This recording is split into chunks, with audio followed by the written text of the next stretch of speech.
하나님 말씀은 에베소서 6장 19절과 20절 말씀입니다. 에베소서 6장 19절과 20절 말씀, 신약 성경 317면입니다. 에베소서 6장 19절과 20절 말씀입니다.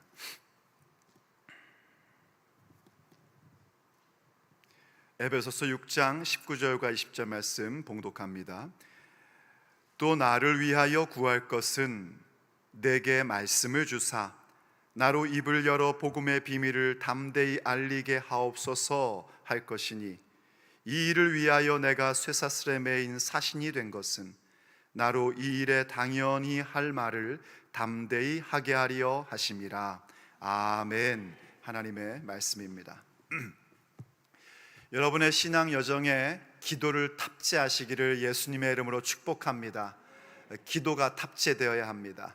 하나님께서 우리에게 진리의 말씀을 듣게 하시고 그 말씀을 깨달아 알게 하신다는 것은 무엇을 의미하냐면, 우리의 이 믿음의 여정 가운데 영적 씨름을 승리케 하시고자 하는 하나님의 선물이 임한 것입니다. 믿음의 여정은 분명히 영적 씨름입니다. 그냥 피크닉 가는 그런 차원이 아닙니다. 믿음을 갖기 시작할 때부터 우리는 이제 내 내면에 나의 옛 자아와 씨름해야 되고, 또 밖에서 오는 원수의 공격과 전투를 할 수밖에 없습니다. 그 싸움과 씨름을 포기한다는 것은 믿음의 여정 자체를 포기하는 것입니다. 그리고 그 싸움을 포기하지 않고 나갈 때에 하나님께서는 우리에게 그것에 승리할 수 있는 전신갑주를 주셨음을 알게 됩니다. 하나님께서 하나님의 전신갑주를 주셨으니 우린 마땅히 그 전신갑주를 취하는 자가 되어야 됩니다. 그런데 이제 보면 하나님의 전신갑주는 그 모든 구성이 무엇으로 이루어진 것이냐면 말씀으로 말미암아 구성되었다는 것을 우리가 확인하게 됩니다. 한번 보십시오. 진리로 허리띠를 띱니다. 의의 흉배, 의의 호심경을 붙입니다. 의라는 것 역시 우리가 어떻게 알게 되는 것이냐면 말씀으로 말미암아 의가 무엇인지를 알게 되는 겁니다. 평화의 복음으로 신발을 신습니다. 평화의 복음 역시 말씀과 관련되어 있는 것이고, 말씀 안에서 무엇이 복음이며 무엇이 평화인지를 우리가 알게 됩니다. 믿음의 방패, 믿음 역시 마찬가지입니다. 어떻게 우리가 믿음을 갖게 되었습니까? 말씀을 들음으로 말미암아 믿음을 갖게 되는 것입니다. 그리고 이제 성령의 검, 하나님의 말씀, 이건 뭐 그냥 노골적으로 말씀입니다. 그리고 또 하나 빠진 게 있네요. 구원의 투구 역시 마찬가지입니다. 우리가 구원받음에 대한 것도 말씀에 의하여 이루어지는 것입니다. 이렇게 하나님께서 우리에게 전신갑주를 취하라는 것은 바로 이렇게 하나님의 말씀인 성경을 통하여 우리에게 이미 말씀을 주신 것이고, 이 주신 말씀을 내 것으로 취하라는 겁니다. 그래서 우리는 예배당에 모여서 목사를 통하여 그 말씀을 듣기도 하고, 또 그 말씀이 그러한가 하며 성경을 읽기도 하고, 또 그 읽은 성경을 묵상하기도 하고, 그리고 또 그 묵상하는 성경을 정리하여 공부도 하고, 또 그 가운데 중요한 것들을 암송하기도 하는 겁니다. 이렇게 함으로써 그 전신갑주를 취할 수 있게 되는데, 중요한 건 뭐냐면 그 전신갑주를 입은 자로서, 전신갑주를 취한 자로서 그 갑주의 무게를 견딜 수 있어야 한단 말입니다. 그 말씀을 받긴 받았는데, 말씀이 좋은 것 알겠는데, 말씀이 능력인 것도 알겠는데, 그 무게를 견디지 못하면 아무 소용이 없습니다. 갑주를 입고 발자국 하나 띄지 못한다면 도대체 이게 무슨 의미가 있습니까?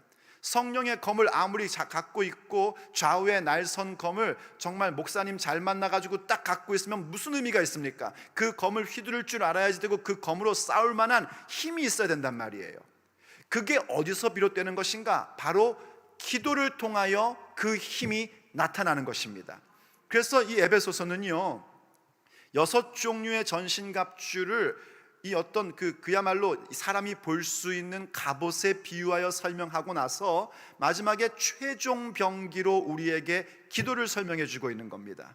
그래서 이 모든 것을 위하여 우리가 항상 성령 안에서 깨어 기도함으로써 우리가 그렇게 굳건히 설 수 있게 되는 것이고, 또 그 항상 무시로 성령 안에서 기도하기 위하여 우리는 또 하나님 앞에 따로 시간을 내어놓고 주께 기도해야 됨을 분명하게 가르쳐 주고 있습니다.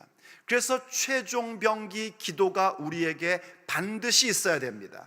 그런데 동시에 또 이 기도라는 것은 이 모든 전신갑주를 견딜 수 있는 힘을 만들어내는 그런 능력인 것과 동시에 이 기도 자체가 우리에게 중요한 역할을 하고 있다는 것을 발견하게 됩니다. 바로 이 기도 자체가 정말 그야말로 최종 병기란 말입니다. 그래서 이것을 우리가 어떻게 활용을 해야 되는가 할 때에 에베소서가 우리에게 중요한 두 가지를 가르쳐 줍니다. 하나는 모든 성도를 위하여 구하라는 것입니다. 그리고 또 다른 하나는 바로 사도 바울이 나를 위하여 구하라 하는데, 그건 다른 말이 아니라 바로 목사를 위해서 기도해야 한다는 사실입니다. 우선은 모든 성도를 위해서 기도할 줄 알아야 됩니다. 목사도 모든 성도를 위해 기도하고 성도들도 서로를 위해서 기도해 줄 줄 알아야 됩니다. 왜냐하면 지금 나와 함께 신앙 여정을 가고 있는 내 옆에 있는 성도들은 그냥 어쩌다가 있는 사람들이 아니란 말입니다. 나와 함께 믿음의 방패를 들고 그 믿음의 방패 벽을 만들어 적진을 향하여 한 걸음 한 걸음 나아가야 할 동지들이란 말이에요. 이 믿음의 동지들을 위해서 기도해야지 됩니다. 그들이 나와 함께 있다는 게 얼마나 감사한 일인지, 그래서 감사하는 마음으로, 그리고 그렇게 감사하다 보니 나와 함께한 사람이 얼마나 사랑스러운 존재인지 사랑하는 마음으로 그들을 위해서 기도할 줄 알아야지 됩니다. 아니, 그것은 기도할 줄 알아야 되는 정도가 아니라 우리가 반드시 기도해야 하는 의무조항인 것입니다. 반드시 모든 성도를 위하여, 나의 믿음의 동지들을 위해서 기도하셔야 됩니다. 내 기도는 못해도 다른 사람을 위해서는 기도해야 됩니다. 왜 그렇게까지 해야 될까요? 거기에는 기도의 신비가 있기 때문입니다. 하나님께서 내가 내 기도하는 것도 바빠 죽겠는데, 시간이 부족한데 모든 성도를 위하여 기도하라는 그 명령에 순종하고 기도할 때에 놀랍게도 그 사람의 삶을 변화시켜 주시는 것뿐만이 아니라 내 삶의 모든 문제를 해결해 주십니다. 나를 곤경에서 건져내시고 내 모든 소유를 갑절이나 베풀어 주시는 것을 욥을 통하여 우리에게 보여주신 거예요. 욥이 여전히 몸도 만신창이고 아무것도 회복되지 않은 상태인데 하나님께서 욥에게 친구들을 위하여 기도할 것을 명령하십니다. 그런데 욥이 친구들을 위해서 기도합니다. 여전히 곤경 가운데 있는데, 여전히 아무것도 회복된 게 없는데 그들을 위해서 기도할 때에 성경이 가르쳐주기를 욥이 친구를 위하여 기도할 때에, 다르게 얘기하면 기도한 후에 하나님께서 욥을 곤경에서 건져내시고 그의 모든 소유를 갑절이나 주셨더라. 그게 바로 모든 성도를 위한 기도, 우리가 흔히 얘기하는 중보 기도의 능력인 것입니다. 그리고 한 가지 또 여러분이 절대 잊어서는 안 되는 것, 바로 여러분의 목사를 위해서 기도하셔야 됩니다. 우리 교회 목사님들을 위해서 여러분들이 반드시 기도하셔야 됩니다. 왜냐하면 성도들은요, 목사들의 목회, 말하자면 말씀 사역과 기도 사역과 그리고 영적인 돌봄 사역에 의하여 성도들은 믿음의 여정을 가는 것입니다. 그리고 그때에 그 목사들이 그 일들을 온전히 갈 수 있는 것은 두말할 것도 없이 성도들의 기도를 통하여 이루어지는 것입니다. 갈라디아서 6장 6절을 말씀 보면은요, 이런 말씀이 있습니다. 가르침을 받는 자는 누구를 얘기하는 걸까요? 여러분들을 얘기하는 겁니다. 가르침을 받는 자는, 말씀을 가르치는 자, 누구를 얘기하는 걸까요? 지금 현재는 저를 얘기하는 겁니다. 바로 우리 교회 목사들, 말씀 사역자들, 목회자들을 얘기하는 겁니다. 그들과 모든 좋은 것을 함께 하라, 명령입니다. 말씀의 가르침을 받는 자들은 말씀을 가르치는 자와 모든 좋은 것을 함께 하라 하고 명령하셨습니다. 그 뒤에 나오는 말씀이 뭔지 아십니까? 이겁니다. 하나님을 만으로 여기지 마라. 무엇이든지 심는 대로 거둔다 하는 말씀이에요. 굉장히 관련되어 있는 말씀인 것입니다. 여러분이 말씀을 가르치는 자와 좋은 것을 함께 할 때에 좋은 것을 심는 것이 되는 겁니다. 그럼 좋은 것을 거두게끔 되어 있습니다. 그러면 목사님하고 좋은 것을, 모든 좋은 것을 나누는 건 뭘까요? 같이 밥 먹는 거, 아유 그것도 좋습니다. 또 뭐 좋은 거 있으면 항상 목사님 이것 좀 한번 가져보세요 하고 주는, 아유 그것도 좋습니다. 다 좋아요. 그런데 그 모든 것들 가운데 기도가 빠져 있다면 그건 사실 아무것도 아닙니다. 기도가 들어가야지 됩니다. 목회자들을 위해서 여러분들이 반드시 기도하셔야 됩니다. 그건 성도의 의무입니다. 그래서 성도의 기도를 통하여 목회자가 건강하게 세워질 때, 목회자들도요, 완전한 목사는 없습니다. 뭐 저 정도 되면 될까요? 웃으라고 하는 얘기인데 안 웃으시면 진짜 이상해지는 겁니다. 이러면 또 이제 또 누가 그럽니다. 또 교주 막 이럽니다. 그렇죠, 여러분? 완전한 목사는 없습니다. 건강한 목사가 있을 뿐입니다. 건강한 목사가 되어서 그 하나님께서 원하시는 삶을 살아갈 때 성도들이 그 목사를 따라 가게끔 되어 있습니다. 한 교회, 한 지역 교회의 수준은요, 참 안타깝게도 담임 목사 이상 성장할 수가 없습니다. 왜요? 먹는 게 그건데요. 여러분의 건강 상태는 여러분이 무엇을 잡수시냐에 따라서 움직여지게끔 되어 있습니다. 하루 종일 아무것도 안 잡수셨으면은요, 힘이 없습니다. 하루 종일 이상한 거 드시고 계셨으면은요, 정말 이상해집니다. 하루 종일 술만 마셔보세요. 사람이 망가지는 겁니다. 한 교회 담임 목사가 여러분들에게 말씀을 주는 것을 잡수시고 영적으로 먹고 성장해야 하는 것이기 때문에 한 지역교회 수준은 그 교회 담임 목사의 비전과 말씀의 수준 이상 자라지를 못합니다. 그런데 그 담임 목사가 어떻게 온전히 설 수 있는가? 오직 성도들의 기도를 통하여 세워질 수 있는 것입니다. 그래서 오늘 사도 바울 같은 그 대사도도 에베소 교회를 향하여 간구하는 겁니다. 요청하는 겁니다. 나를 위해서 좀 기도해다오 라고 얘기합니다. 그건 에베소 교회뿐만이 아닙니다. 성경에 보면은요, 사도 바울이 곳곳에서 교회에게 나를 위해서 혹은 말씀 사역자인 우리를 위하여 기도해달라고 간곡히 부탁하는 내용들이 자주 나오게 됩니다. 저도 여러분들에게 부탁합니다. 저를 위해서 기도해 주십시오. 그리고 저와 함께하는 목사님들을 위해서, 곧 우리를 위하여 반드시 기도해 주십시오. 기도하실 분만 아멘 하십시오. 아니, 목사를 위해서 기도하라고 하는데 왜 이렇게 힘이 없으십니까? 기도하셔야 됩니다. 그것은 목사들을 위한 것이지만 동시에 여러분들의 영혼을 위한 것입니다. 그럴 때 그 목사를 위한 기도는요, 고스란히 누구의 것으로 오게 되냐면은 기도하는 사람의 것으로 오게끔 되어 있습니다. 그럼 과연 목회자들을 위해서 어떻게 기도하고, 과연 그 기도 어떻게 기도하고, 그리고 그 기도의 제목은 나에게, 다시요, 우리는 목사들을 위해서 무엇이라고 기도해야 되고, 그리고 나에게 오게 되는 그 기도의 제목은 어떠한 것일까요? 오늘 이제 우리가 그 부분에 대해서 함께 메시지를 들을 겁니다. 첫째, 우리는 목사를 위해서 어떻게 기도해야 되는가? 전할 말씀을 주소서, 이렇게 기도하셔야 됩니다. 하나님, 주의 종에게 우리에게 전할 말씀을 주시옵소서. 이 기도를 반드시 하셔야 됩니다. 한번 오늘 본문을 다시 한번 보십시오. 19절 상반절을 보면 이렇게 얘기하고 있습니다. 또 나를 위하여 구할 것은, 사도 바울이 에베소 교회를 향하여 요청하는 겁니다. 나를 위해서 너희들이 간구해야 될 게 있는데, 첫 번째 뭔가 내게 말씀을 주사, 내게 말씀을 달라고, 주의 종에게 말씀을 달라고 기도해달라는 것입니다. 자, 이 내용은요, 목사가 말씀을 잘 몰라가지고, 말씀의 내용을 잘 몰라가지고 그 말씀을 좀 주세요, 이런 내용이 아닙니다. 사도 바울은 말씀에 대해서 해박한 사람입니다. 정말 성경, 신약 성경의 그 수많은 글들을 쓸 수 있을 만큼 그는 성경에 대해 해박한 지식을 갖고 있는 사람입니다. 사도 바울의 서신서들, 그 성경 말씀을 읽어보면은요, 야, 어떻게 그 시대에 이렇게 성경을 잘할 수가 있지? 바로 그 구약 성경 말입니다. 구약 성경 곳곳에 있는 말씀들을 탁탁탁탁탁 가지고 오는 것을 보게 됩니다.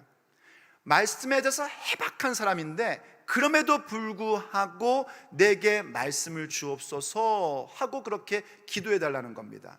그 얘기는 무슨 얘기냐면, 뭔가 새로운 것을 배워야 되고 공부해야 되고 이러한 얘기가 아니라, 이미 목사로서 공부하고 연구하고 정리하고 이러한 것뿐만이 아니라, 이러한 부분에 대하여 하나님이 지금 현재 이 성도들에게, 우리들에게 주시고자 하는 말씀을 그에게 주시옵소서 하고 기도하셔야 된단 말입니다. 이거 정말 중요합니다, 여러분. 저도 고등학교 졸업하고 신학교 들어가서요, 평생 목회한 사람입니다. 중간에 물론 다른 일도 해본 적이 있지만은요, 평생 목회를 한 사람입니다. 저도 열심히 성경 공부하는 사람입니다. 열심히 성경을 연구합니다. 성경 열심히 읽습니다. 그런데 그런 게 있어요. 제가 아무리 말씀을 준비해도 하나님이 주시는 게 있어요. 하나님이 말씀을 주셔야 돼요. 그럴 때 그 말씀이 능력으로 나타나게 되고 하나님께서 부어주시는 역사가 있다는 것을 확인하게 됩니다. 여러분, 목사들이요, 그렇게 저처럼 계속 목회하는 그런 목사들이 제일 힘들어하는 설교가 뭔지 아십니까? 이른바 절기설교라는 겁니다. 부활절, 감사절, 고난주간 이런 거 오면은 야, 금년에 뭐 하나, 이런 생각들을 목회자들이 다 합니다. 왜냐하면 작년에 했던 것 또 하면은 성도들이 작년에 했는데 이러실 것 같고, 또 재작년에 했던 것, 재작년에 했던 것 같은데 머리 좋은 분은 또 그거 할 것 같고, 어떤 분은 그러신데요, 막 다 적어가지고 작년에 거 뭐 했나, 재작년에 거 뭐 했나, 아이고 재탕하시네, 이러신다는 분들도 계신다는 거예요. 그래서 이 목사들이 아주 절기설교가 되면 아주 그냥 고민을 하게 된답니다. 저도 마찬가지입니다. 어떻게 하면, 저는 근데 이제 재탕하면 저는 합니다, 그냥. 그런데 늘 절기가 올 때마다, 이 절기가 매년 오는데 하나님께서 금년에는 우리에게 뭘 주실까? 하나님께서 우리 성도들에게 이번 해에는 어떤 말씀을 주실까? 이런 부분을 가지고 기도하고 묵상하고 고민을 합니다. 그러면 생각지 않았던 말씀을 하나님이 주실 때가 있습니다.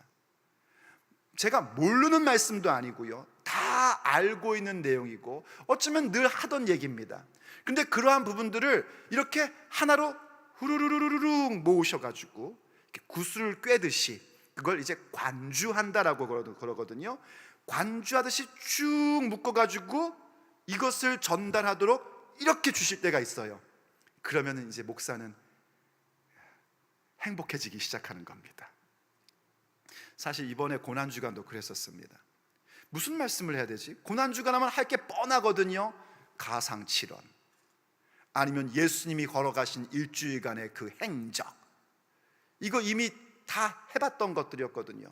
그래서 고난주간엔 그거밖에 할 게 없는데, 작년에 우리가 뭐 했냐면 가상칠언 했었걸랑요. 그러니까 이제 그럼 뭐 할까? 그럼 올해도 그럼 예수님이 그 다음 가신 행적 묵상하면서 가야지 하고 기도하는데, 자꾸 제 마음 가운데 아니 그거 말고 주실 게 있을 것 같은데 하는 마음이 들어가는 거예요.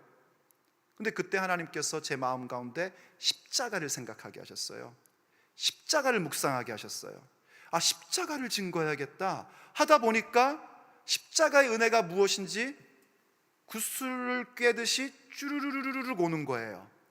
십자가의 사랑, 십자가의 정의, 십자가의 의로움, 그리고 주님께서 그 십자가를 지셨던 예수님의 복종, 십자가의 복종, 그래서 우리에게 주시는 십자가의 그 치유, 그래서 마침내 우리에게 베푸시는 십자가의 능력. 안 들으신 분은 무슨 말인지 모르죠. 들은 분들은 아시죠. 그 십자가에 대한 묵상이 제 가슴에 온 거예요. 그래서 우리가 여느 해의 고난주간과 달리 우리가 어떠한 힘듦과 슬픔과 이러한 것이 아니라 십자가의 능력을 향하여 나아가는 고난주간이 됐던 겁니다. 그러면 우리 주님께서 우리에게 그렇게 말씀을 주신단 말이에요. 하나님께서 주의 종에게 말씀을 주셔야 우리 성도들이 그 말씀을 받아먹게 되고 십자가의 능력이 무엇인지 알게 되고 십자가의 능력을 통하여 우리에게 성령 베푸심에 대한 그 놀라운 은혜를 깨닫게 되는 것입니다. 그래서 이 일을 위하여 우리가 늘 기도할 수 있어야 되는 것이에요. 그건 어떤 것이냐면요, 마치 하나님께서 모세에게 주신 말씀과 같은 것입니다. 출애굽기 4장 12절 말씀 보면 이렇게 얘기합니다. 하나님께서 모세에게 그를 불러서 애굽으로 보내실 때 하신 말씀이에요. 이제 가라, 내가 내 입과 함께 있어서 할 말을 가르치리라 하고 말씀해 주십니다. 바로 이게 필요한 겁니다. 목회자들에게 이게 필요해요. 평상시에 말씀 연구 많이 하고 성경 많이 읽고 성경 열심히 묵상하고, 이건 기본적으로 있어야 되는 것이고, 거기에 더불어 무엇이 있어야 되냐면 하나님이 말씀을 주시는 사건이 필요하단 말입니다. 근데 그게 어떻게 이루어지는가? 성도들의 기도란 말이에요. 모세도요, 그냥 가면은 뭐 아무 힘이 없죠. 그런데 하나님께서 내가 네 입에 말을 넣어주겠다라고 말씀하신 겁니다. 그럴 때 성도들은요, 그 모습을 보면서 성도들 자신도 그것을 배우게 됩니다.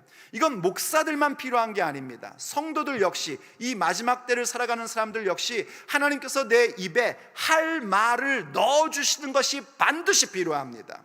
평상시에 목사가 전달하는 설교 말씀 듣고, 가르쳐주는 거 듣고, 성경 읽고, 이 모든 것을 갖추는 것뿐만이 아니라 그 순간 하나님이 주시는 말씀이 내 입에 담겨져야 됩니다. 이게 있어야 된단 말이에요. 성경은요, 우리에게 일단은 우리의 믿는 바가 무엇인지에 대해서는 항상 갖추고 있으라고 명령합니다. 여러분, 내 믿는 바가 무엇인지는 항상 준비하고 계셔야 됩니다. 우리의 믿는 바가 무엇인지 잘 모르겠다 싶으면 사도신경을 외우십시오. 그냥 그게 우리의 믿는 바입니다. 내가 무엇을 믿는가? 하나님을 믿고, 예수님을 믿고, 성령님을 믿고, 그리고 성경을 믿는다 하는 부분에 대한 믿는 바를 항상 간직하고, 니들 믿는 게 뭔데? 그러면은 쫙쫙쫙쫙 그 사람이 시간을 허락하는 만큼 쫙 얘기할 수 있는 그 준비를 하셔야 됩니다. 근데 반면에 아무것도 준비하지 말라는 게 있습니다. 그건 뭐냐면, 우리가 만약에 복음을 증거하다가 붙잡히게 되었을 때 그 상대, 그 대적에게 어떤 변명을 할지에 대해서는 준비하지 말라고 하십니다. 한번 누가복음 말씀을 보십시오. 누가복음 21장 14절 보면은요, 그러므로 너희는 변명할 것을 미리 궁리하지 않도록 명심해라. 야, 이거 잡혀가면 내가 뭐라고 변명을 해야 되지? 어떻게 얘기를 해야 되지? 어떻게 이거를 탁 받아쳐야 내가 이길 수 있을까? 이런 거를 궁리하지 말랍니다. 준비할 건 무엇밖에 없는가? 나의 믿는 바가 무엇인지, 내 신앙이 무엇인지, 이것만 준비하셔야 된단 말이에요. 왜 그런가? 15절, 내가 너희의 모든 대적이 능히 대항하거나 변박할 수 없는 구변과 지혜를 너희에게 주리라. 아멘. 구변, 말하는 능력, 지혜, 그것을 잘 조리 있게 만드는 것, 그걸 하나님께서 주시겠다는 것입니다. 이게 어디서부터 비롯되는 거냐면, 여러분들이 목회자들을 위해서 주님, 우리 교회 목사님들에게 저희에게 주실 말씀을 그 입에 넣어 주십시오 하고 기도하고, 목회자들이 그러한 부분들을 여러분들을 가르치고 먹일 때에 여러분들에게 그 능력이 임하기 시작을 하는 겁니다. 그래서 우리가 믿는 바를 준비하고, 변명할 건 준비하지 않아도 어떤 대적을 만나든지 그 순간 하나님께서 구변과 지혜를 주셔서 우리가 할 말을 할 수 있게끔 만들어 주십니다. 그러므로 항상 이 기도하셔야 됩니다. 주여, 우리 교회 목사님들에게 말씀을 주시옵소서. 저도 늘 아침마다 기도할 때 빼놓지 않고 하는 기도가 그거예요. 주님, 말씀을 주시옵소서. 말씀을 주소서. 설교 준비할 때도 말씀을 주시옵소서. 여러분도 저를 위해서 기도하셔야 됩니다. 두 번째로 우리가 목사를 위해서 기도할 것은요, 담대히 알리게 하소서 하고 기도해야 됩니다. 아무리 하나님께서 말씀을 주셔도요, 목사가 그것을 담대히 알리게 하지 않는다면, 담대히 말하지 않는다면 우린 그걸 들을 수가 없습니다. 하나님은 말씀을 주셨는데 목사가 자기의 상황이나 또 성도들의 어떤 그런 형편을 생각하면서 알려주지를 않는다. 그럼 그건 참 심각한 일입니다. 그래서 성도들이 항상 기도할 때 그 기도를 해야 됩니다. 주님, 주의 종에게 말씀을 주사 담대히 우리에게 알리게 하소서, 담대히 선포하게 하여 주옵소서. 이 기도를 꼭 하셔야 됩니다. 다시 한번 본문 19절을 보십시오.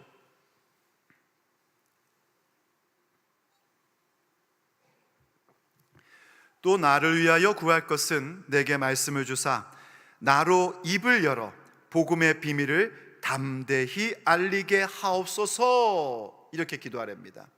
말씀을 주시는 것으로 끝나는 것이 아니라 나로 하여금, 주의 종으로 하여금 입을 열어 복음의 비밀을 담대히 알리게 하소서.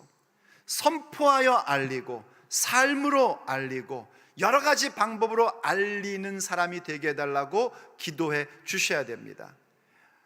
반드시 담대히 선포해야 됩니다. 아무리 말씀을 받아도요, 전달하지 않으면 그것은 아무 소용이 없습니다. 여러분들에게 알려질 수가 없습니다. 에이, 성도들이 뭐 내가 깨달은 거 다 알겠지. 그런 일은 절대로 일어나지 않습니다. 사람들이 뭐 그냥 내 삶을 보면 예수님 알겠지? 그거 교회가 잘못 가르친 겁니다. 성경은 한 번도 우리에게 그렇게 얘기한 적 없습니다. 복음을 선포하라고 했습니다. 삶이 안 되는데 선포하면 뭐예요? 누가 언제 내 삶부터 제대로 하라고 했습니까? 선포부터 하라고 그랬죠. 말씀을 먼저 선포하셔야 되는 겁니다. 야, 너 보니, 야, 네 그렇게 사는 거 보니 못 믿겠다. 그럼 여러분은 이렇게 얘기하셔야 됩니다. 맞아, 나는 부족해. 나는 못났어. 정말 미안해. 하지만 내가 전하는 말씀은 진리야. 이건 사실이야. 이 말씀이 너의 생명을 살릴 거야. 이렇게 얘기할 수 있어야 되는 거예요. 내 도덕성으로 말씀을 전하는 거 아닙니다. 착각하시면 안 됩니다. 말씀을 증거할 때 말씀이 능력이 나타나게 되고, 그 말씀의 능력을 체험함으로 말미암아 내가 더 변화되어야겠구나 하고 그런 변화를 가져가는 것이지, 내가 변화되고 내가 도덕적으로 윤리적으로 굉장히 훌륭했기 때문에 복음을 증거할 수 있다, 이런 건 아닙니다. 부족하고 연약해도 말씀 그 자체의 거룩함과 말씀 그 자체의 능력을 믿고 선포하셔야 됩니다. 목사들도 마찬가지입니다. 목사들도 그렇게 해야 된단 말이에요. 근데 그게 어떻게 가능하냐면 성도들이 그것을 두고 기도하셔야 된단 말입니다. 목사님, 주의 종이 주께서 주신 말씀을 눈치 보지 않고 상황 보지 않고 그대로 선포하게 하여 주시옵소서, 이 기도하셔야지 됩니다. 이 부분을 사도 바울이요 골로새 교회에게는 좀 더 자세하게 설명하는 부분이 나옵니다. 한번 보십시오, 여러분. 골로새서 4장 3절 말씀인데, 또한 우리를 위하여 기도하되, 이제 사도 바울 자기 본인만이 아니라 자기와 함께하는 목회 팀을 위해서 기도해달라고 그렇게 부탁하는 겁니다. 우리를 위하여 기도하되 하나님이 전도할 문을 우리에게 열어주사 그리스도의 비밀을 말하게 하시기를 구하라. 내가 이 일 때문에 매임을 당하였노라. 그리하면 내가 마땅히 할 말로써 이 비밀을 나타내리라. 우리 목회팀을 위해서 기도해 주셔야 되는데요, 어떻게 기도해야 되는가? 하나님이 전도할 문을 열어주사. 이것도 참 중요합니다. 할 말이 분명히 하나님이 주신 말씀이 있고 이것을 전해야 되는데, 하나님이 전도할 문을 열어주시지 않으면 전할 수가 없습니다. 이게 목사를 위한 기도이다 보니까 자꾸 제 얘기를 해서 죄송합니다만은, 저에게 하나님께서요 하나님의 말씀을 깨닫게 해주시고 저에게 말씀을 막 부어주셨던 그런 히스토리가 저에게는 참 많습니다. 그러던 가운데 이제 우리 교회 오기 직전에 제가 목회를 하지 않고 있을 때에 하나님의 나라와 언약의 복음이라는 것에 대해서 완전하게 정리정돈을 해주신 적이 있어요. 이거 하나님이 저에게 말씀을 주신 거거든요. 그리고 제 마음에는 이 하나님의 나라와 언약의 복음, 예수 그리스도의 복음에 대한 메시지를 언제든지 전하고자 하는 그런 담대함이 제 가슴 속에 있었습니다. 어떻게든지 알려야겠다는 생각을 가지고 있었고요. 그래서 심지어는 제가 어떤 어떤 한 가족과 그냥 여행을 갔는데, 그 여행을 가면서도 그 여행처에서 한 가정 두고 하나님의 나라와 언약의 복음에 대한 것을 여행 중에 맨날 저녁마다 가르쳐 줬어요.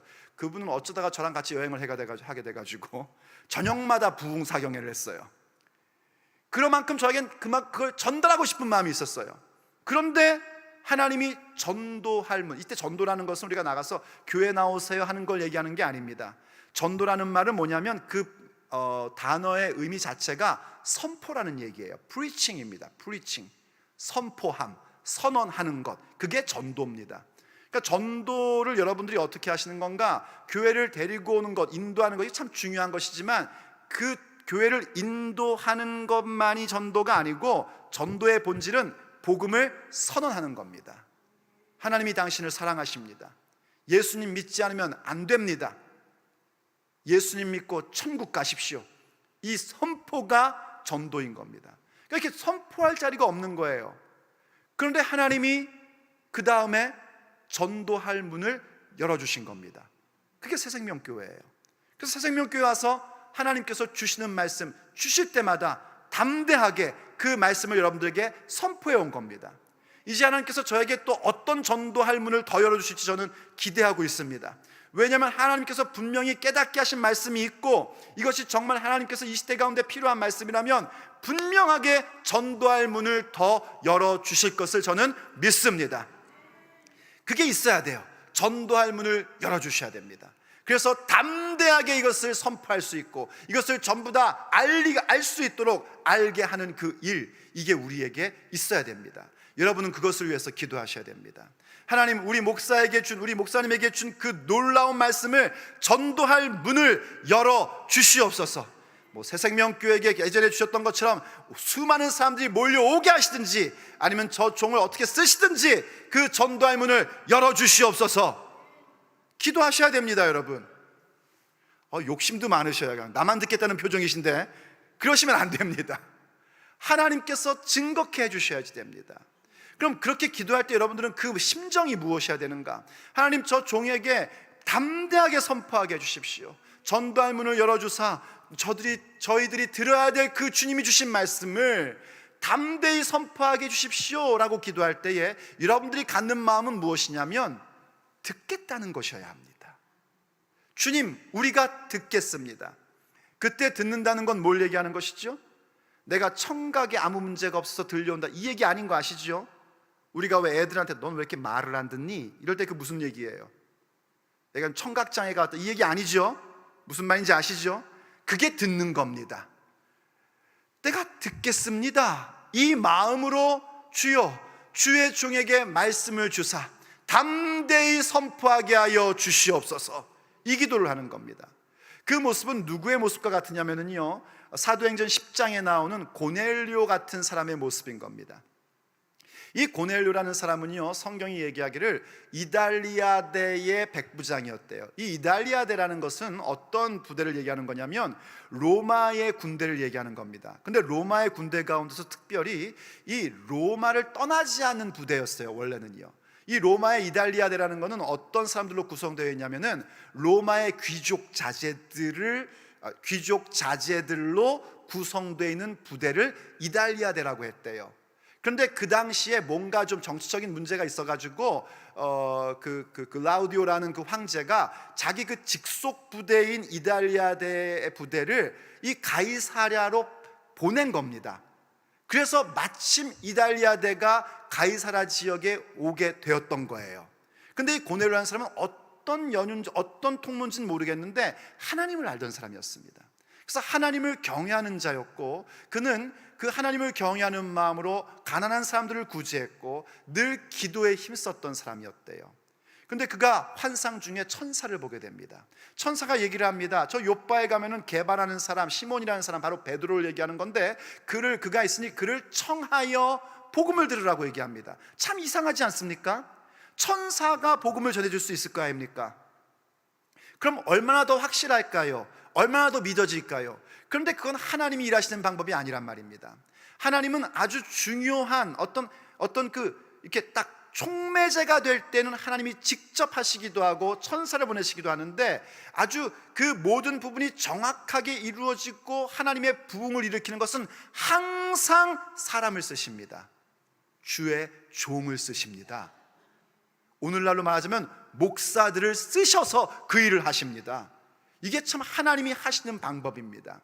그래서 하나님께서 사실은 어떤 일을 하시려고 했냐면은 이제 유대인들만 복음을 듣는 것이 아니라 이방인들에게도 복음이 증거되는 그 사건을 주시려고 하는 것이었어요. 그래서 베드로에게 먼저 준비를 시킵니다. 이제 환상을 보게 해주시고, 그 얘기는 생략할게요. 그렇게 해서 결국 우여곡절 끝에 베드로가 이 고넬료를 만나러 옵니다. 근데 한번 고넬료는 어떻게 하고 있는가? 자기뿐만이 아니라 자기의 가족들 그리고 친구들까지 전부 다 불러 모아가지고 베드로를 환영하며 맞이합니다. 베드로가 딱 들어오니까는요, 이 고넬료가 베드로 앞에 엎드렸대요.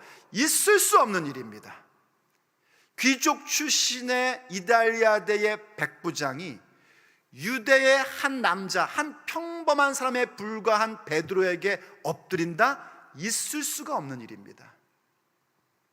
그 엎드림이 여느 인사가 아니었던 모양이에요. 왜냐하면 베드로가 엎드리니까 깜짝 놀래가지고 얼른 일으키면서 뭐라고 그럽니까? 나도 사람이다 라고 얘기합니다. 그러니까 그 엎드리는 행동은 그저 존경의 대상이나 인사하는 차원 정도가 아니라 마치 경배하듯 한 거란 말이에요. 근데 베드로가 그걸 그대로 받지 않죠. 베드로니까요. 그만큼 베드로를 존중히 여기면서 그렇게 환영을 합니다. 그러면서 어떻게 자기가 베드로를 부르게 되는지를 쭉 설명을 해요. 이런 일이 있어가지고 제가 당신을 청했는데 이렇게 오셨습니다 한 다음에 마지막 결론적으로 이렇게 얘기를 합니다. 사도행전 10장 33절 말씀. 내가 곧 당신에게 사람을 보내었는데 오셨으니 잘하였나이다.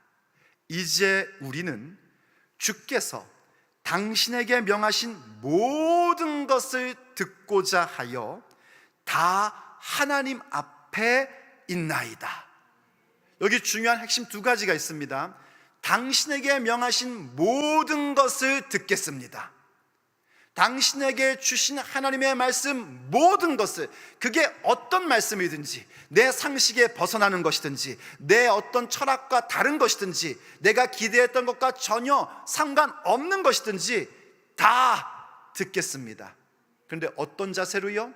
지금 베드로가 전하는 말씀을 듣겠으나 하나님 앞에 우리가 있습니다 하고 얘기합니다. 하나님 앞에서 그 모든 말씀을 듣겠습니다 하고 고백하는 겁니다. 이러니 하나님이 복을 안 주실 수가 있습니까? 성경에서 처음으로 말씀을 듣는 중에 성령 세례를 받습니다. 놀라운 역사였습니다. 아직 이 사람들은 물 세례도 안 받았어요. 정말 성경에서 어쩌면 맞네요, 유일하게 물로 세례를 받기 전에 성령 세례 받은 사람입니다. 이 고넬료라는 사람이요. 성령 세례가 먼저 임하니까 베드로가 깜짝 놀래가지고요, 야, 하나님께서 성령 세례를 주셨는데 우리가 물 세례를 안 주면 말이 되냐? 그래서 그 다음에 물 세례를 줬다니까요. 성령 세례 먼저 받고요. 이겁니다, 여러분. 그러니 고넬료가 어떤 삶이 됐겠습니까? 성령이 임하면 권능을 받게 됩니다. 권능을 받으면 증인이 되는 것입니다. 고넬료의 삶이 완전히 이렇게 변화되는 거예요. 그전에도 경건한 사람이었는데 그 정도의 경건함이 아니라 성령의 능력으로 증인된 삶으로 변화된 것입니다. 어디서부터 시작된 겁니까? 주의 종이 전하는 그 말씀, 모든 것, 당신에게 하신 그 모든 말씀을 우리가 듣겠습니다. 듣고자 우리가 하나님 앞에 있습니다. 이겁니다.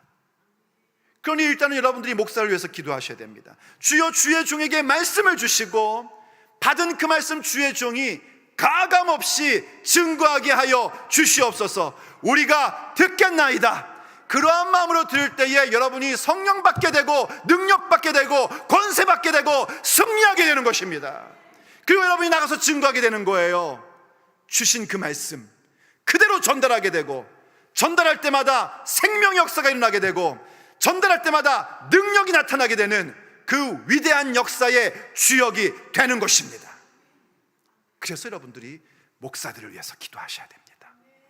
새생명교회 목사들은 하나님의 말씀을 받게 하여 주시옵시고 담대히 증거하게 하여 주시옵소서. 그리고 그때 마지막으로 한 가지 더 꼭 빼놓지 않고 기도해야 될 것이 있습니다. 그것은 바로 주여, 주의 종들로 모든 상황을 이기게 하옵소서. 이게 필요합니다. 말씀을 주십시오. 말씀을 받게 해주십시오. 말씀을 담대히 선포하게 해주십시오 할 때에 꼭 빼놓지 말고 기도하셔야 될 내용이 이겁니다. 어떤 상황이든지 어떤 형편이든지 그 모든 것을 극복하며 견디며 이기게 하여 주시옵소서. 여러분, 목사의 직분은 아주 귀하고 특별한 것입니다. 어떤 분은 그럽니다. 목사가 뭐이 특별하냐고. 저는 그런 분들에게 얘기하고 싶습니다. 성경 좀 읽으시라고. 왜냐하면 목사라는 건 어떤 직분이냐면 하나님의 말씀을 맡은 직분입니다. 성도를 목양해야 될 직분입니다. 그건 성경에 나오는 사도, 선지자, 복음을 전하는 자, 장로 혹은 교사, 이 모든 것들이 현대 안에서 하나로 묶어진 게 목사라는 직분입니다. 교회에서 주는 직분, 장로, 권사, 안수집사, 이것 역시 아주 귀한 직분입니다. 그런데 그들을 목양하고 말씀으로 먹이고 양육해야 될 자들이 목사들입니다. 그러니 얼마나 아름답고 얼마나 특별하고 얼마나 귀한 직분입니까? 그게 너무 억울하시면은 신학교 원서를 가지고 오십시오. 목사님들도 기억하셔야 됩니다. 내게 목사의 직분을 주신 것이 얼마나 귀하고 얼마나 소중하고 얼마나 특별한지를 늘 알고 계셔야 됩니다. 목사의 직분은 정말 귀하고 아름답고 존귀한 것입니다. 자, 그런데 문제가 뭐냐면 이 귀하고 아름답고 존귀한 직분을 받은 그 사람은 보통 사람이라는 겁니다. 죄인이란 말입니다. 우리와 똑같이 하나님의 은혜가 필요한 사람이란 말이에요. 직분은 어마어마하게 고결하고 어마어마하게 특별하고 어마어마하게 아름다운데 그 직분을 받은 사람은 평범한 인간이란 말이에요. 하나님의 은혜가 필요하고 십자가의 보혈이 없이는 죄사함을 받을 수 없는 존재란 말입니다. 그래서 그들이 믿음의 여정을 가면서, 목회 여정을 가면서 어려움을 겪고 고난을 받기도 하고, 때로는 자기의 못남과 죄 때문에, 때로는 복음을 증거하는 것 때문에 여러 가지 어려움을 겪을 때가 있습니다. 그때의 성도들이 목사들을 위해 기도해 줘야 됩니다. 그래서 성도들의 기도가 필요한 겁니다. 그 받은 직분은 너무나 소중한 것인데 직분 받은 그 사람은 너무나 연약한 나와 똑같은 사람이기 때문에 목사들을 위해서 기도해 주셔야 됩니다. 이기게 하여 주시옵소서, 견디게 하여 주옵소서, 승리하게 하여 주시옵소서. 그래서 오늘 20절을 보면 그가 이렇게 얘기하는 걸 보십시오. 이 일을 위하여 내가 쇠사슬에 매인 사신이 된 것은 나로 이 일에 당연히 할 말을 담대히 하게 하려 하심이라 합니다. 그러니까 지금 사도 바울이요, 지금 상황이 어떤 상황이냐면 이 에베소서는요 이른바 옥중서신입니다. 쇠사슬에 매여 있는 상태란 말이에요. 무엇 때문에 이렇게 매였습니까? 복음 전하다가 이렇게 된 겁니다. 복음 증거하다가 오늘날로 말하면 수갑찬 상태가 된 거예요. 포승줄에 묶인 상태가 된 거고요. 그런데 지금 사도 바울이 뭐라고 얘기하냐면요, 이렇게 내가 지금 묶임 바 된 쇠사슬에 매인 사신이라고 얘기합니다. 사신이란 건 뭐냐면 메신저를 얘기하는 거예요. 사신, 대사, 그리스도의 대사래요. 그런데 어떻게 됐어요? 묶여 있단 말이에요. 쇠사슬에 매였단 말이에요. 어려움을 겪고 있단 말입니다.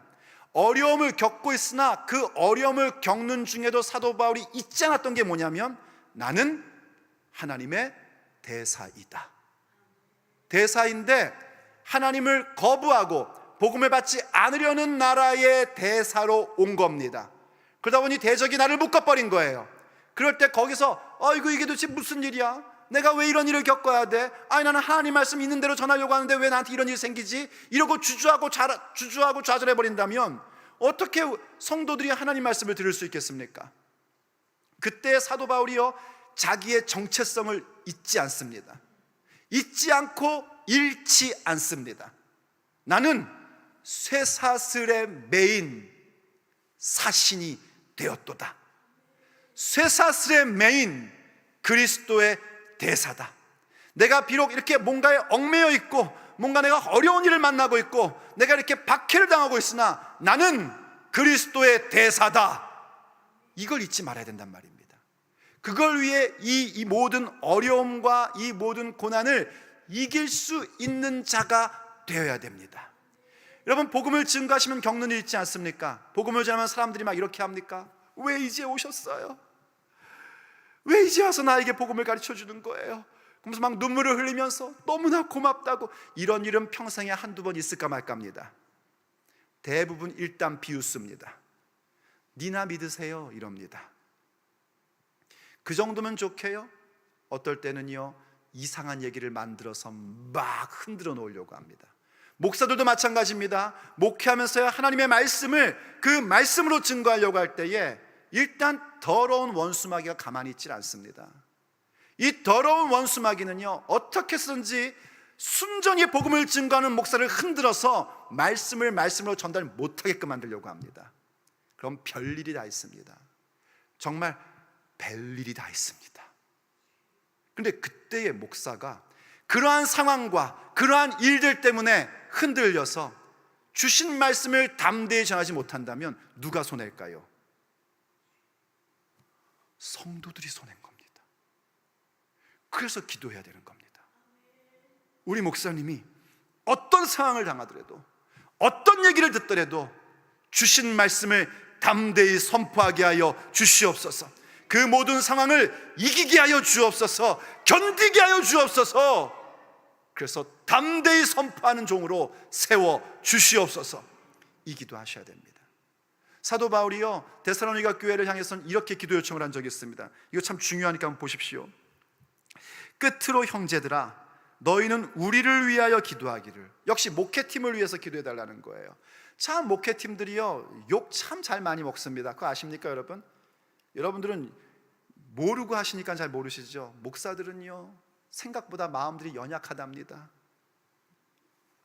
그래가지고요, 이런 얘기 들으면은 엄청 고민하고, 저런 얘기 들으면 또 고민하고 그럽니다. 우리 목사님들요, 제가 뭐 시켜가지고 막 열심히 일하다가 성도들한테 벨소리 다 듣습니다. 제가 다 알아요. 모를 것 같죠? 다 알아요. 그 얘기는 곧 누구를 향해 하는 얘기인가? 담임 목사님, 임영희 목사를 향해서도 똑같이 하는 얘기거든요. 별 얘기를 다 합니다. 정말 성도들이요, 쉽게. 그래서 지금 얘기하는 거예요. 우리를 위해서 기도해달라. 그러니까 저도 지금 얘기하는 게 뭐냐면, 저를 위해서 기도해달라는 것과 함께 우리 목회팀을 위해서 여러분 꼭 기도하셔야 됩니다 하고 여러분들에게 말씀드리는 겁니다. 정말 중요한 일이에요 여러분. 주의 말씀이, 계속 보겠습니다. 주의 말씀이 너희 가운데서와 같이 퍼져나가 영광스럽게 하고, 좀 전에 우리가 골로새서에서 봤던 것처럼 전도문을 여사와 연결되어 이 하나님의 말씀이 퍼져나가게 해달랍니다. 너희에게서와 같이, 하나님이 우리 교회에 이렇게 하나님의 말씀이 선포되고 퍼져나가게 하신 것처럼 전 모든 전도할 문을 열어주셔서 이것도 퍼져나가게 하사. 이때 퍼져나간다라는 말은요, 다른 표현으로 뭐냐면 달려간다 이런 뜻입니다. 다름질한다 이런 의미예요. 그러니까 하나님의 말씀이 다름질하듯 퍼져나가게 하사 영광스럽게 하여 주옵소서. 하나님 말씀이 퍼져나가야 됩니다. 하나님의 나라와 예수 그리스도의 복음이 모든 곳곳마다 퍼져나가야 됩니다. 달리듯이 퍼져나가야 됩니다. 거기에 하나님의 영광이 나타나기 시작합니다. 하나님이 영광 받으시는 사건이 일어나게끔 되어 있습니다. 그리고 또한 2절, 우리를 부당하고 악한 사람들에게서 건지옵소서 하라 하고 기도 부탁을 합니다. 부당하고 악한 사람들을 만난단 말입니다. 우리가 복음을 증거하고 목회 길을 갈 때요, 여러분들도 처음 교회 올 때 그런 생각한 적 있지 않습니까? 교회에 가면은 남자들은 다 천군이고 여자들은 다 천사고, 그래서 막 천군 천사. 왜냐하면 다 교회 가면 전부 다 사람들이 막 방긋방긋 웃으면서 아우 잘 오셨어요 막 그러고, 요즘엔 그런 거 잘 안 하지만은 옛날에는 그런 거 하잖아요. 막 처음 막 일어나세요 그러면 막 당신은 사랑받기 위해 막 이렇게 하고, 그거 할 때 인상 쓰면서 하는 분은 거의 없잖아요. 와, 다 천군 천사인 줄 알았는데 나중에 알고 보니까 뭐예요? 아니더라 이거 되지 않습니까? 사실 아니거든요. 목사들도 마찬가지입니다. 목회하면은요, 성도들이 다 양인 줄 아는데요, 아니거든요. 왜냐하면 지금 이 교회가 천국에 있는 교회가 아니거든요. 지상에 있는 교회입니다. 지상의 교회는 하나님이 뿌려놓은 알곡도 있지만 원수가 뿌려놓은 가라지도 있습니다. 이걸 여러분들이 잊으시면 안 됩니다. 항상 있기 마련입니다. 그래서 교회 가운데, 특별히 이 서구 사회의 교회 가운데는 이 악한 자들과 부당한 자들이 있기 마련입니다. 이 부당하다라는 말은 어떤 의미냐면 합당하지 못하게 군다는 겁니다. 그러니까 자기의 자리를 이탈한 자라는 의미를 갖고 있습니다. 여러분, 원래 내 자리를 이탈케 한 자는 마귀입니다. 그런데 사람들 중에서도 자기 자리를 이탈하는 존재들이 있단 말이에요. 그게 부당한 자인 겁니다. 부당하고 악한 자들이 항상 주의 종들을 흔들어 놓으려고 합니다. 이러한 사람들은요, 거짓말하는 걸 아주 쉽게 합니다. 아무렇지도 않게 합니다. 그러고 나서는 나중에 시간이 지난다면요, 그거에 대해서 사과 한마디 없습니다. 그리고 마치 아무 일도 없는 것처럼 뻔뻔하기가 이를 데가 없습니다. 그리고 예의도 없습니다. 제가 겪고 있는 일입니다. 이런 사람들이 있어요. 이러한 사람들로부터 건져주옵소서 하고 기도해 달랍니다. 누가 지금 부탁한 거냐면요, 사도 바울이 부탁한 겁니다.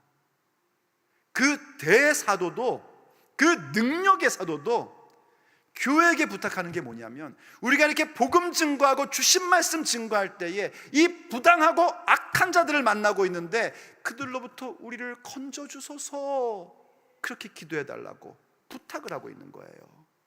여러분, 이 기도해 주셔야 됩니다. 그래야 목회자들이 흔들림 없이 주신 말씀을 증거할 수 있습니다. 그거 견디는 일은 사실은 쉬운 일은 아닙니다. 열심히 기도하면서 영적으로는 지키면서 견뎌가는데요, 몸이 나가기 시작을 합니다. 몸은 견디지를 못할 때가 있어요. 그래서 늘 이 부분을 기도해 주셔야 됩니다. 그리고 목회자들은 뭘 항상 생각해야 되는가? 내가 증거하는 말씀을 듣고 모두가 다 은혜 받을 거라는 착각을 하면 안 됩니다. 내가 주신 말씀을 증거해도 반드시 거기에는 가라지가 있다는 사실을 항상 기억하셔야 됩니다. 그래서 다시 한번 2절 말씀을 보여줘 보세요. 또한 우리를 부당하고 악한 사람들에게서 건지옵소서 하라 한 다음에 무슨 얘기가 나옵니까? 믿음은 모든 사람의 것이 아니니라.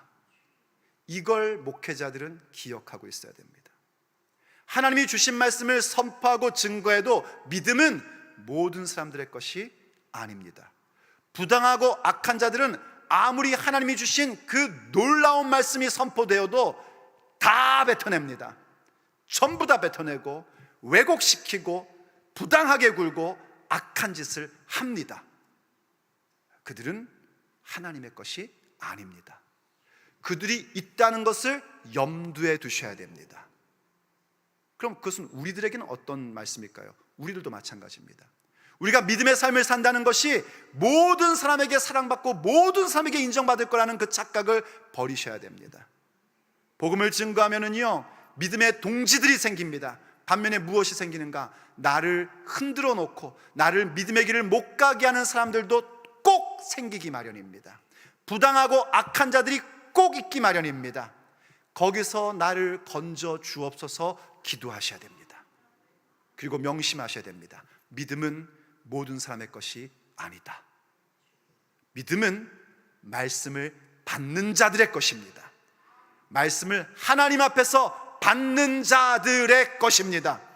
그들을 통하여 하나님께서 놀라운 일들을 이루십니다. 마치 하나님께서 주의 종을 하나 세우셔서 한 교회의 말씀을 선포케 해주시고 그 말씀으로 말미암아 한 교회에 부흥을 주시고 하나님께서 변화를 주시고 이것이구나 하는 것을 깨닫게 해주신 것처럼 여러분의 삶을 통해서 이 시대를, 이 지역을 과연 우리가 이렇게 살면 안 되는데 이젠 우리가 주님을 믿는 자, 예수님을 믿는 자가 되겠구나 하는 그 놀라운 역사를 바로 그러한 자들을 통하여 나타내십니다.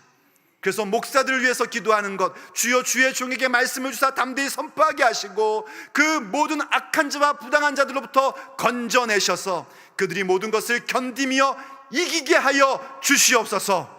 이 기도를 해야 되고 이 기도는 곧 우리들을 위한 기도이며 우리들 역시 주님이 주신 말씀을 가지고 선포하게 되고 그것을 담대히 선포하며 그 모든 상황들, 어떠한 상황 가운데 있다 할지라도 우린 그리스도의 대사라는 사실을 기억하며 살게끔 만들어 주는 것입니다. 그러므로 이것을 위하여 기도하십시오. 주께서 새생명교회를 통하여 하시고자 하는 그 위대한 일들, 그 놀라운 부흥의 일들을 바로 우리들의 이 기도를 통하여 성도들을 위해 기도하고 우리에게 주신 목사들을 위해서 기도할 때에 그 놀라운 일들을 이 기도를 통하여 나타내실 것입니다. 그러므로 오늘도 우리가 주님 앞에 함께 기도하며